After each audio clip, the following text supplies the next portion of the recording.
En esta mañana quería compartirles un tema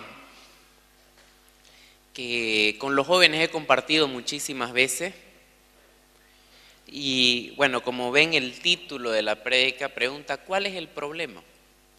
¿Cuál es el verdadero problema al cual nos enfrentamos? Hace un par de meses estuve en Alemania y en parte de una de las visitas que estuve en Alemania fui a un campo de concentración.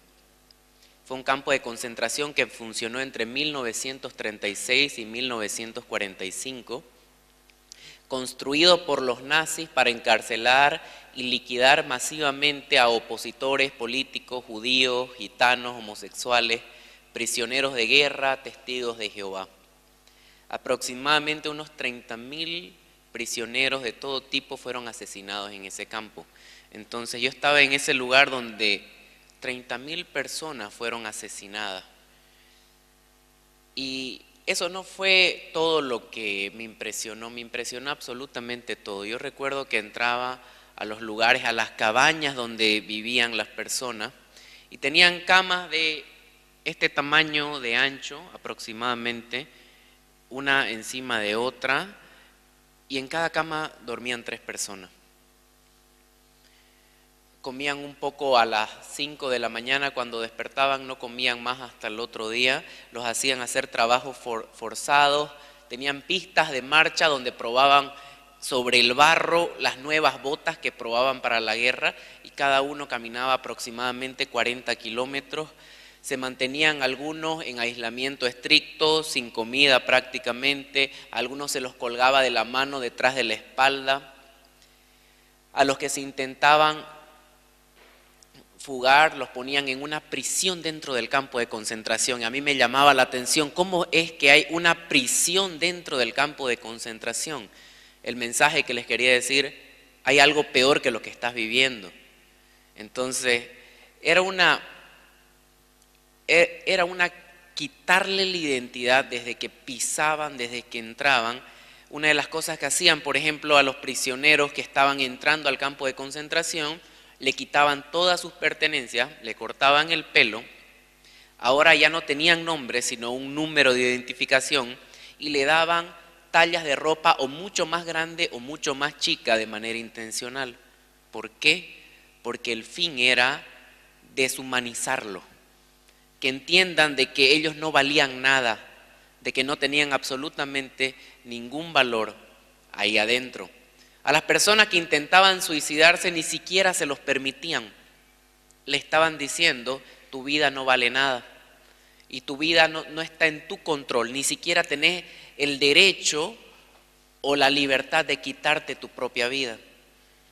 Entonces, cuando yo veía todo esto que sucedía en el campo de concentración, había uno de los trabajos que era el más despreciado de todos, tanto así que en un promedio de que cada 30 días se suicidaba el que hacía ese trabajo.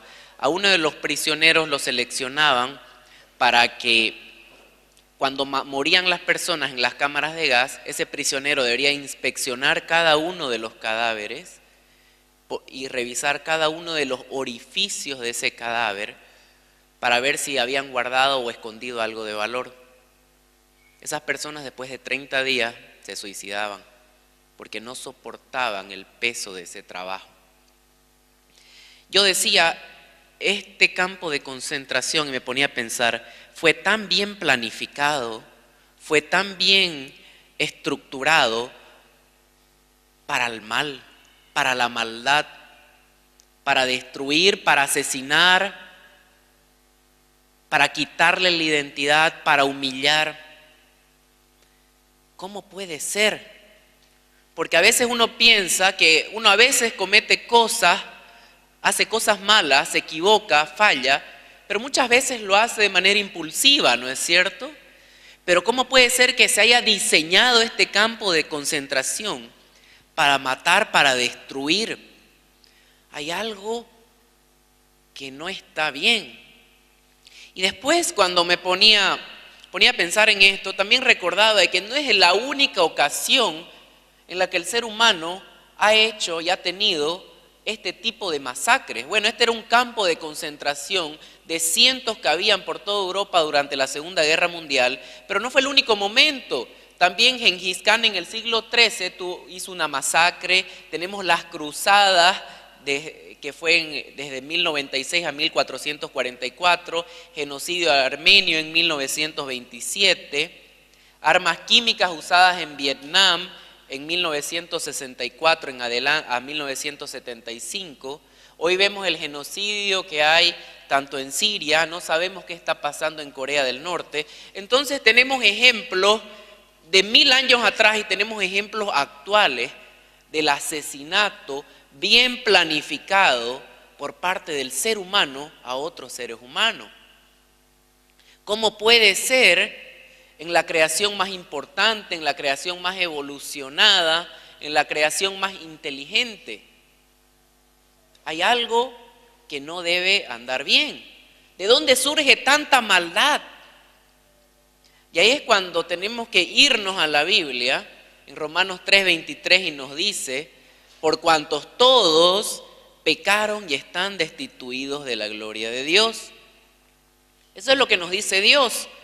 Pero la sociedad nos dice ¿qué? La sociedad nos dice de que hay muchos problemas. El político, por ejemplo, dice de que el sistema político es el principal problema y eso es lo que hay que cambiar. El economista nos dice que es el modelo económico o que el problema es la pobreza. Hoy en día los psicólogos dicen, soy psicólogo, el problema es la salud mental. Las personas están mentalmente desequilibradas. El religioso va a decir, el problema es que las personas no tienen la religión correcta. Cada uno tiene su punto de vista acerca de cuál es el verdadero problema del hombre. ¿Cuál es el problema que al hombre le llevan a cometer estas masacres, a estas destrucciones? Pero el hombre no hace un buen diagnóstico. Y ese es el problema. ¿Qué pasa si yo voy al médico y de repente yo digo, me duele el estómago y me da un paracetamol? El médico hizo un mal diagnóstico y por ende me dio un medicamento que no era para la dolencia que tenía. Entonces, ¿me va a ayudar el paracetamol? Probablemente no. ¿Por qué? Porque no hizo un buen diagnóstico. Y ese es el problema del hombre, que el hombre no hace un buen diagnóstico de cuál es el verdadero problema de la humanidad. Así como un médico incompetente, incapaz de dar un buen diagnóstico, así estamos nosotros con los procedimientos que utilizamos. Muchas disciplinas intentan dar respuesta, pero todas ellas se equivocan. A pesar de que hoy tenemos más psicólogos, más sociólogos, más científicos que en cualquier otro momento de la historia, también tenemos más problemas que en cualquier otro momento de la historia. Los países pobres tienen problemas con las guerras, crímenes, desnutrición, sida y muchos otros males. Los países ricos tienen problemas de depresión, suicidio, obesidad y drogadicción. No se salva ni los países más desarrollados, ni los menos desarrollados, ni los más ricos, ni los más pobres. Y si el hombre en toda su ciencia no está en capacidad de dar un buen diagnóstico para resolver el problema, ¿quién puede? ¿Qué tenemos que hacer? Tenemos que ir al Creador. Solo Dios puede hacer una radiografía del hombre que diagnostique el verdadero problema humano. Y eso es lo que nos dice Pablo y nos enseña Pablo a lo largo de Romanos capítulo 3. Y lo que nos dice Pablo, y que lo vamos a ir estudiando, es de que el problema no es la pobreza, el problema no es el sistema político, el problema tampoco es un problema psicológico o social. El verdadero problema del hombre es el pecado. Porque por causa del pecado y el egoísmo del hombre, que quiere todo para sí, es que tenemos pobreza. Porque por causa del pecado y la ambición del hombre, que quiere tener poder sobre todo, es que hay guerras.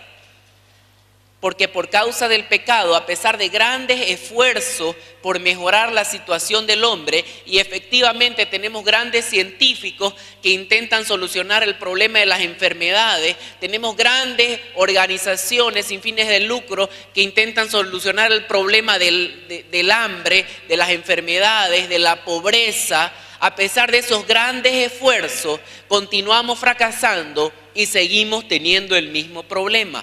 Por causa del pecado. Porque el pecado es el único verdadero problema y raíz de todos los demás problemas del hombre. Veamos qué nos dice Romanos, capítulo 3, versículo 9. ¿Qué pues? ¿Somos nosotros mejores que ellos? En ninguna manera, pues ya hemos acusado a judíos y a gentiles que todos están bajo pecado. Pablo le está escribiendo a los judíos de la iglesia de Roma que se estaba formando. Y él pregunta, ¿somos nosotros los judíos mejores que ellos los gentiles? No, no hay ninguna diferencia. Tanto judíos como gentiles, no hay absolutamente diferencia en esto porque todos estamos bajo pecado. ¿Y qué significa estar bajo pecado? ¿Qué significa? Estar bajo pecado no es lo mismo que pecar y es importante que lo entendamos. Cuando un pez está nadando en el agua, no sabe que está bajo el agua o sumergido en el agua. Cuando se da cuenta, cuando el pez sale del agua, se da cuenta de que sí efectivamente estaba en el agua. El hombre está bajo pecado. ¿Qué quiere decir? Que está gobernado por el pecado, que vive dentro del pecado, que está esclavizado por el pecado. Y que el hombre, así como el pez, no se da cuenta que está bajo pecado hasta que conoce a Jesucristo. Y muchos dicen, yo soy libre, no quiero ir a la iglesia porque me van a quitar la libertad de escoger y de hacer lo que quiero, me van a prohibir hacer esto o lo otro. Lo que no nos estamos dando cuenta es de que no somos libres cuando no estamos con Cristo. En realidad somos esclavos del pecado, porque no hacemos lo que queremos, hace lo que nuestra naturaleza pecaminosa nos manda hacer. Ese es el hombre sin Cristo. Cree ser libre, pero es esclavo porque está bajo pecado. Es como las personas, ¿no es cierto?, que se proponen, yo voy a hacer dieta o yo voy a seguir este plan de ejercicio y no lo logran. ¿Por qué no lo logran? Porque tienen malos hábitos que les impiden cambiar. El hombre que está bajo pecado no puede cambiar. Y continuamente intenta hacer lo bueno.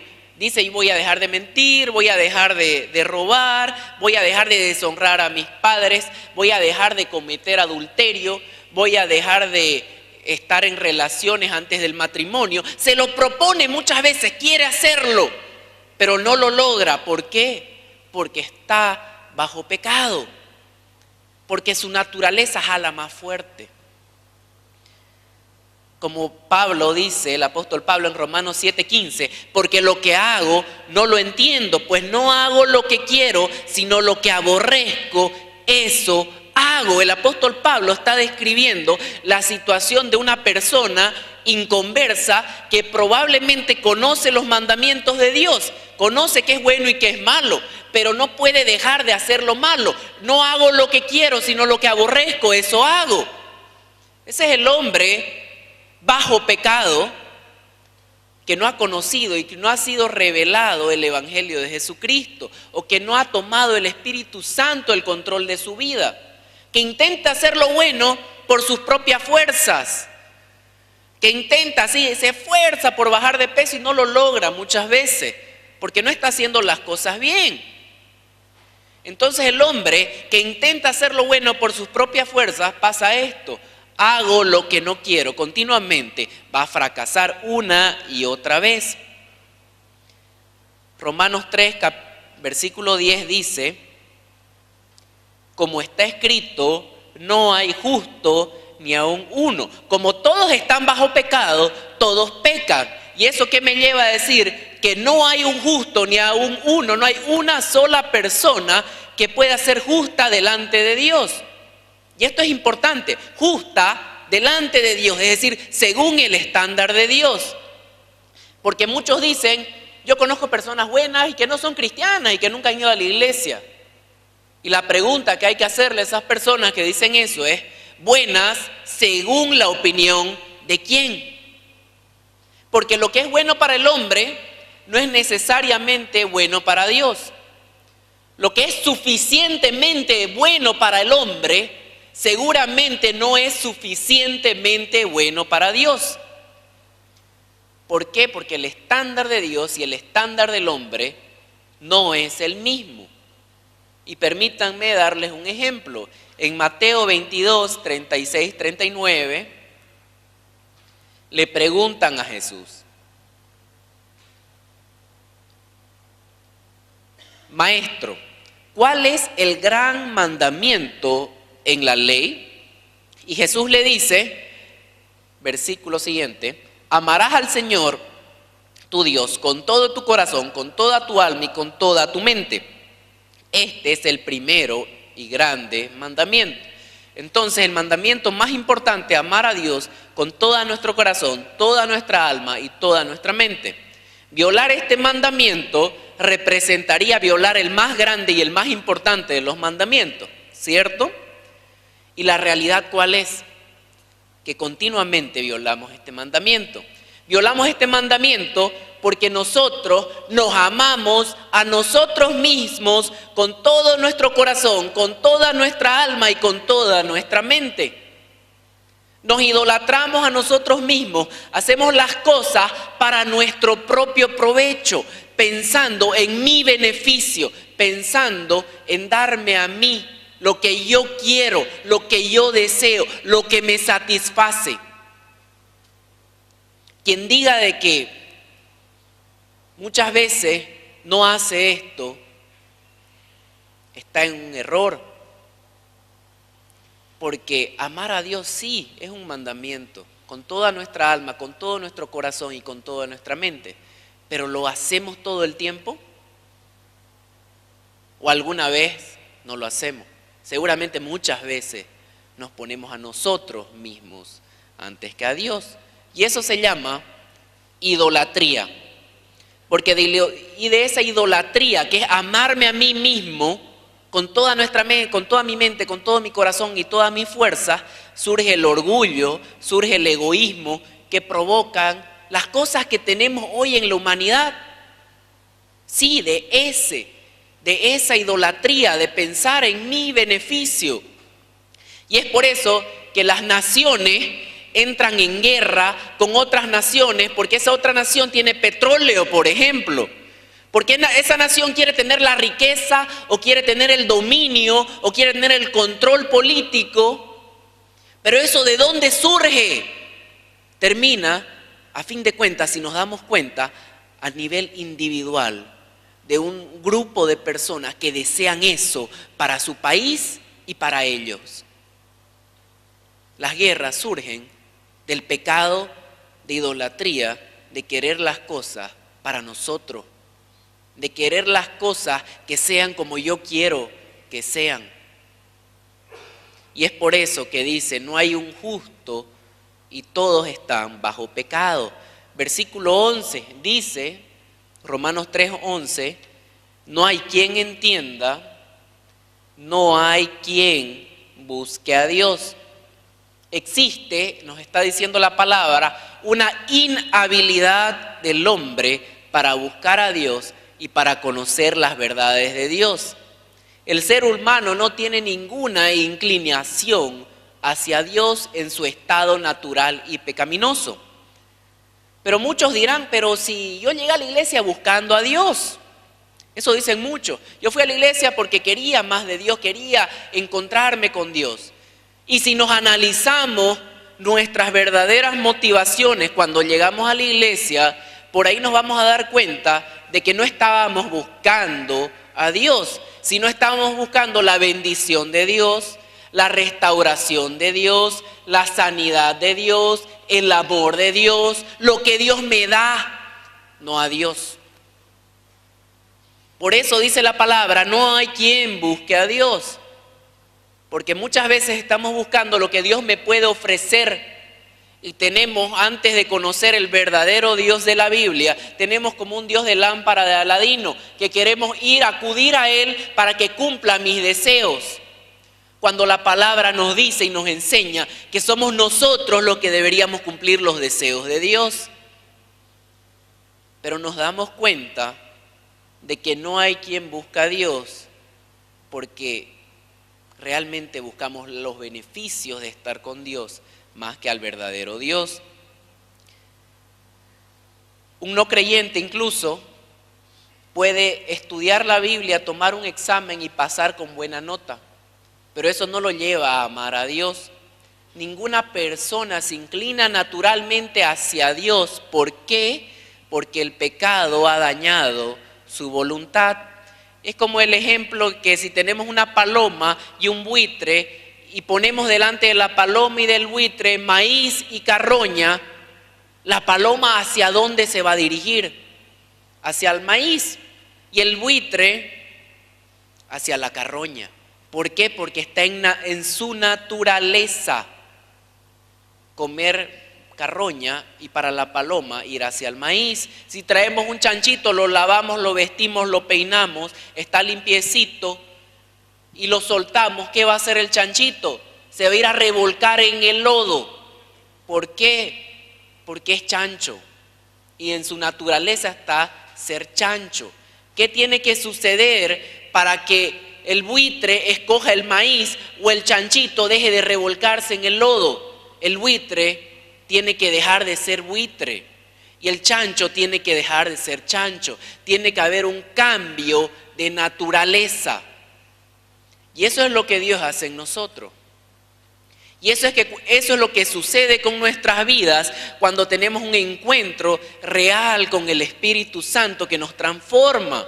Cuando entendemos de que el Señor Jesús es nuestro Señor y Salvador.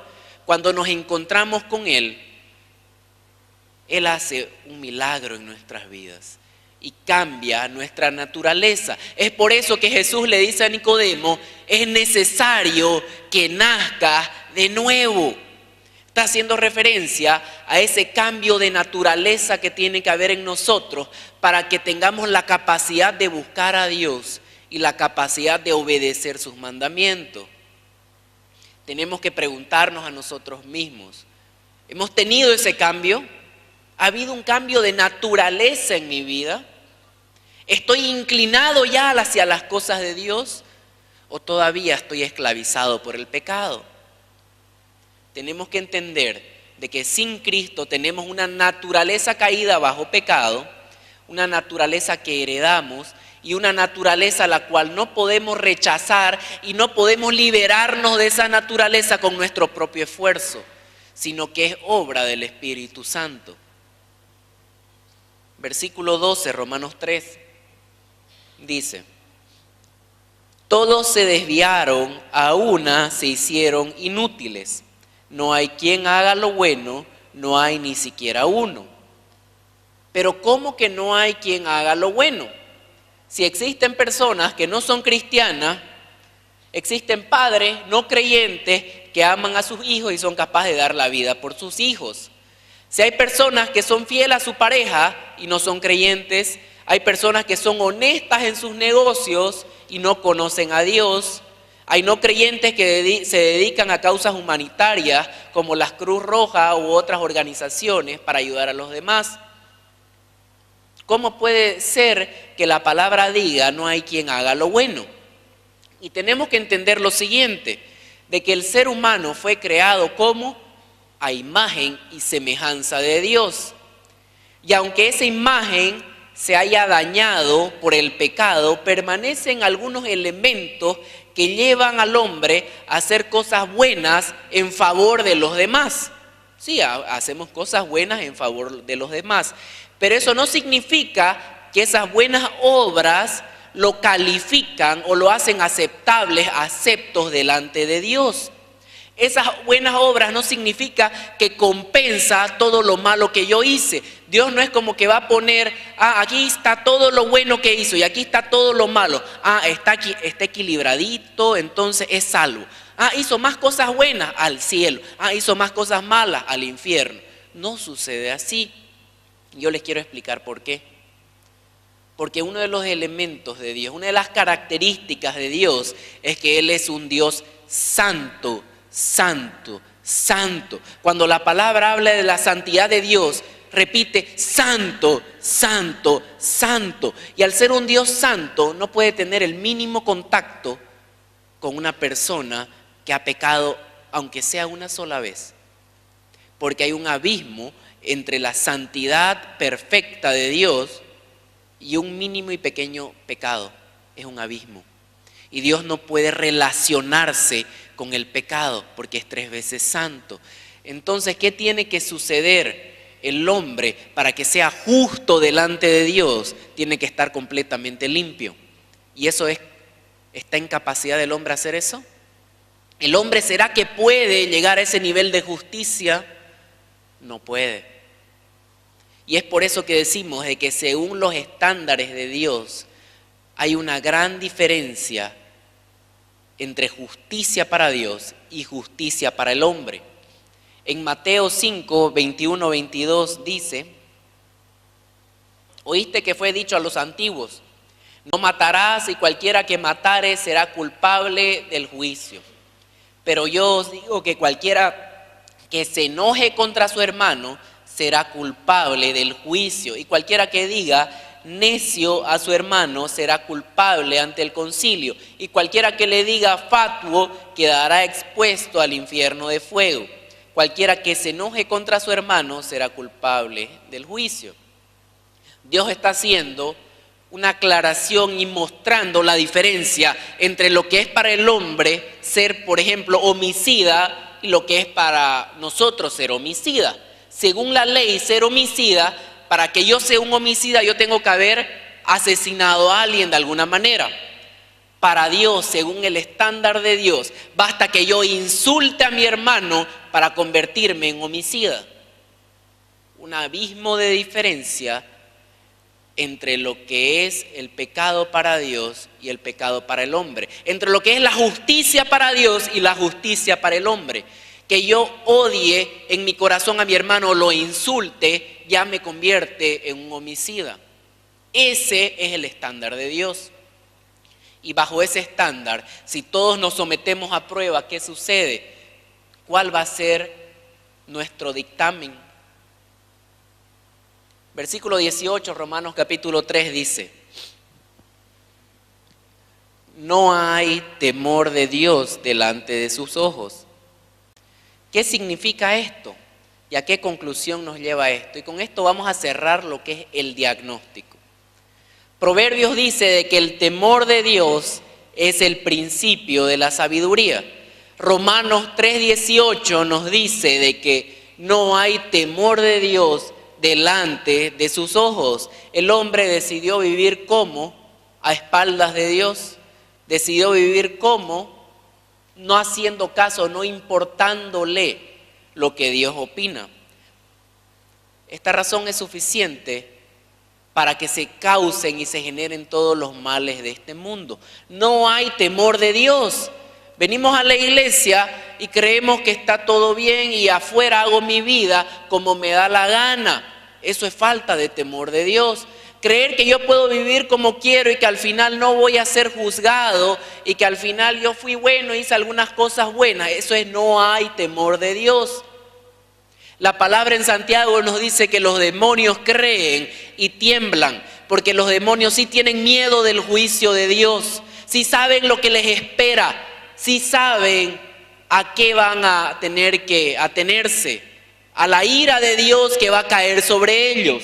Pero el hombre niega la existencia de Dios, niega el juicio de Dios, vive como le da la gana y piensa de que nadie lo va a juzgar, que nadie les va a decir nada y que van a vivir felices en el paraíso. O piensan de que no hay infierno.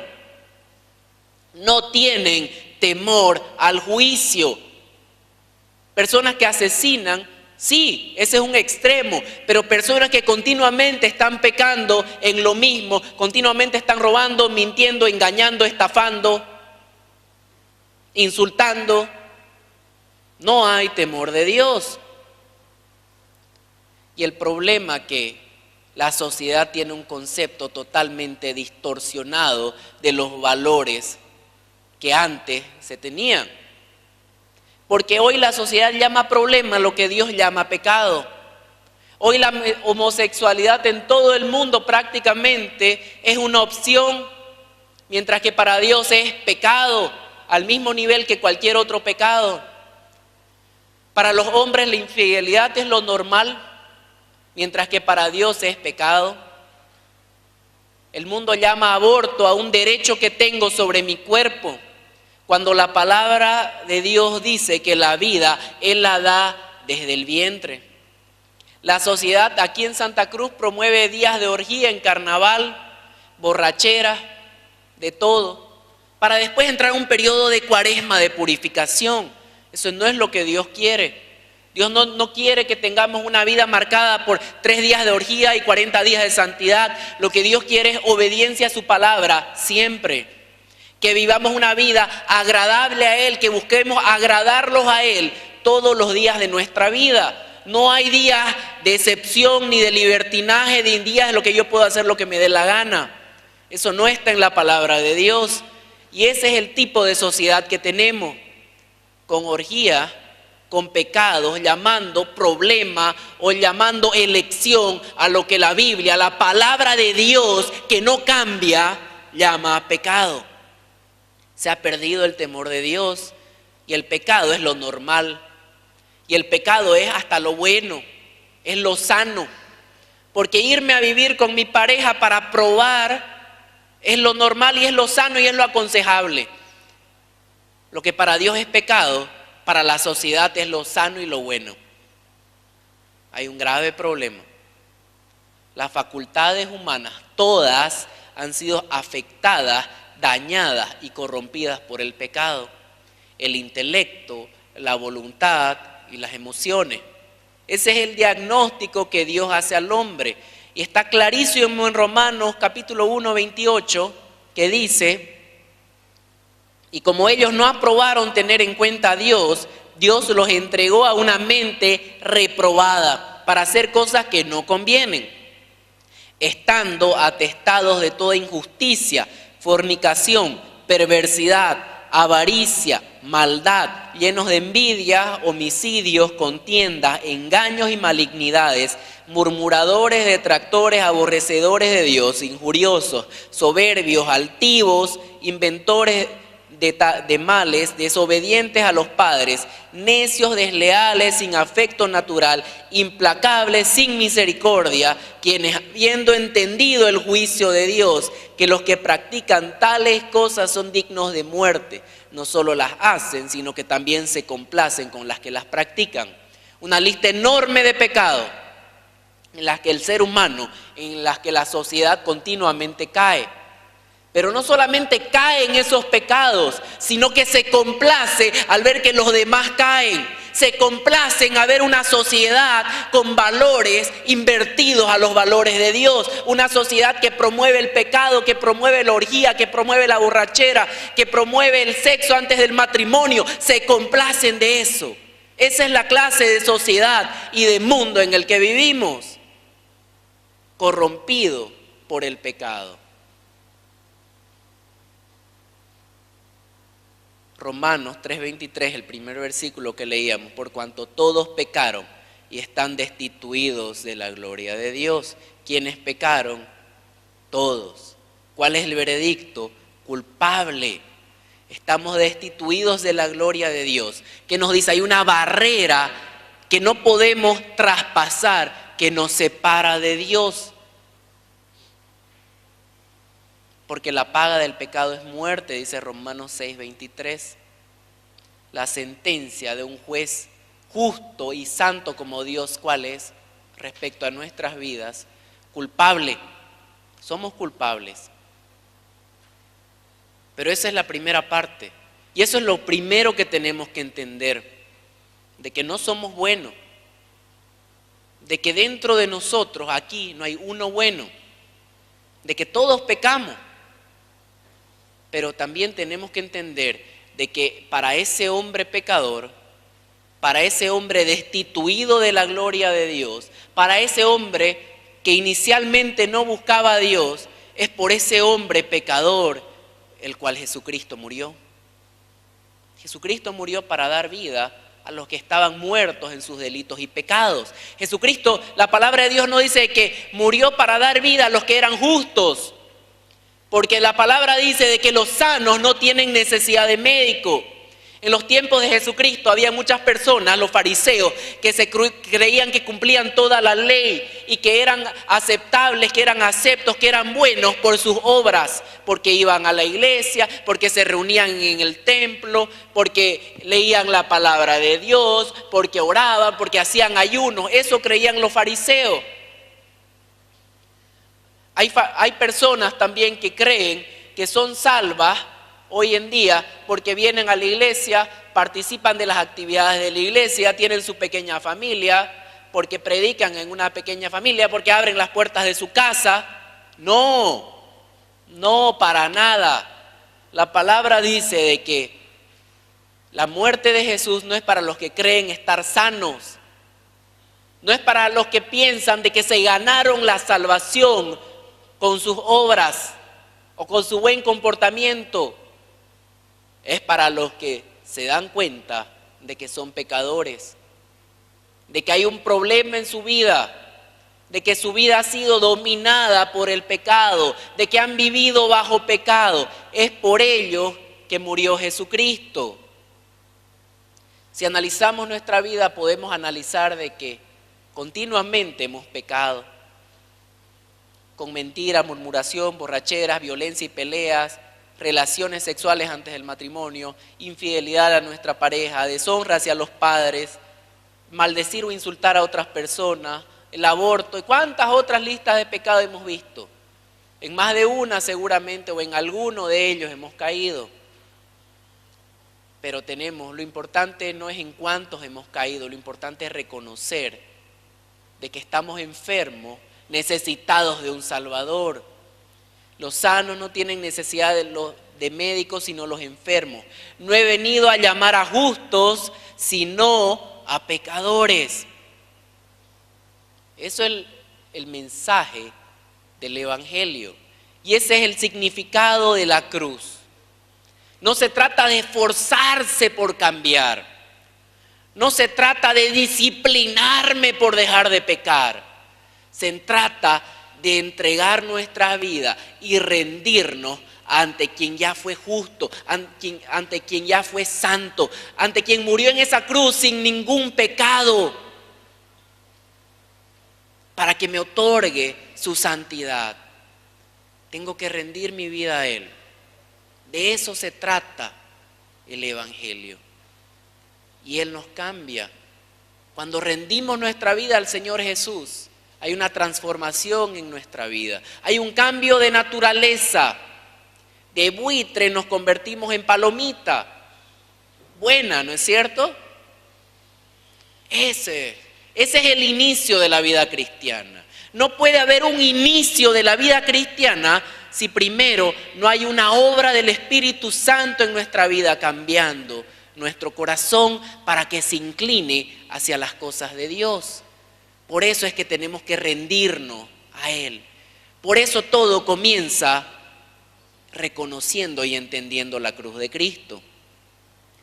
Tenemos que reconocer nuestra condición humana, pecadora, caída, arrepentirnos de nuestros pecados y buscar al Señor Jesús y pedirle de que Él tome el control de nuestras vidas. Hacemos esa oración muchas veces sin darnos cuenta o lo hacemos libremente o sin mayor importancia, pero es muy importante.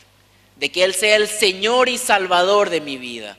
¿Eso qué quiere decir? De que Él sea el centro, lo más importante.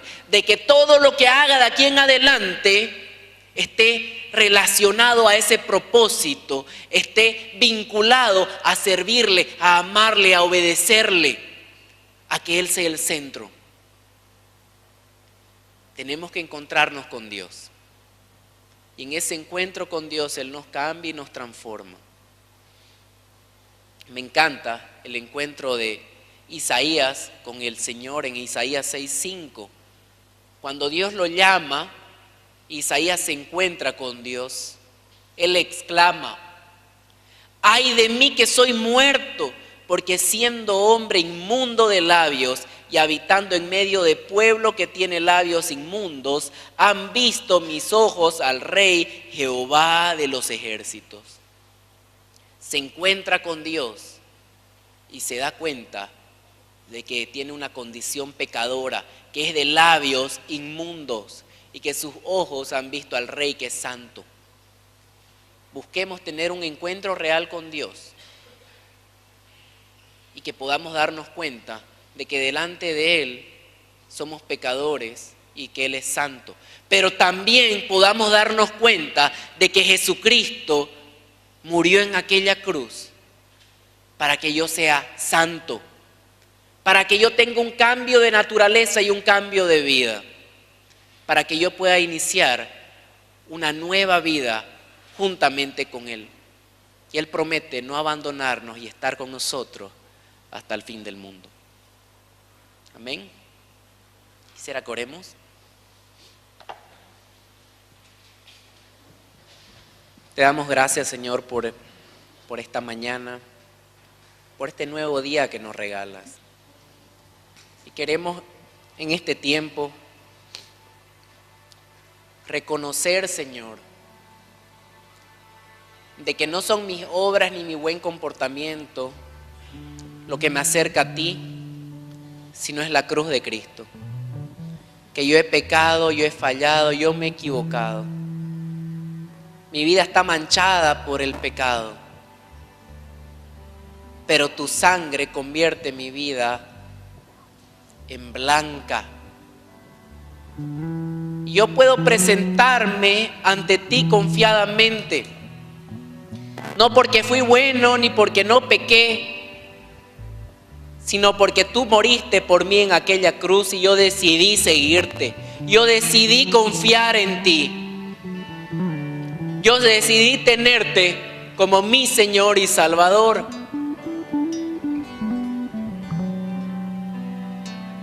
Ayúdame, Señor, a dejar de confiar en mis propios méritos, en mis propios esfuerzos, en mis propios talentos, y a comenzar a confiar en la cruz, porque es en esa cruz donde soy lavado, limpiado, transformado. Queremos ser llenos de ti, Señor. Que sea tu presencia invadiendo nuestras vidas, tomando el control de todo lo que hacemos, todo lo que pensamos, Señor. Llénanos de tu poder, de tu presencia, para que vivamos una vida conforme a tus propósitos. Y no sea como decía el apóstol Pablo: aquello que aborrezco, eso hago. Que no sea así, sino que por el poder de tu Espíritu podamos obedecerte y seguir tus mandamientos. Que por el poder de tu Espíritu podamos hacer tu voluntad, Señor. Podamos ser fieles a ti. Necesitamos de tu Santo Espíritu tomando el control de nuestras vidas, morando dentro de nosotros y cambiándonos, Señor. Cambia mi vida, Señor. Lléname de tu presencia para que yo pueda obedecerte y hacer tu voluntad y tenga una vida que a ti te agrade, Señor. Llénanos.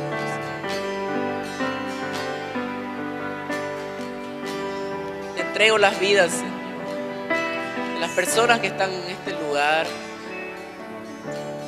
para que tú seas haciendo la obra en cada uno de nosotros, para parecernos cada día más a ti, para ir siendo transformados cada día más conforme a la estatura de ese varón perfecto. Cada día de victoria en victoria, de gloria en gloria.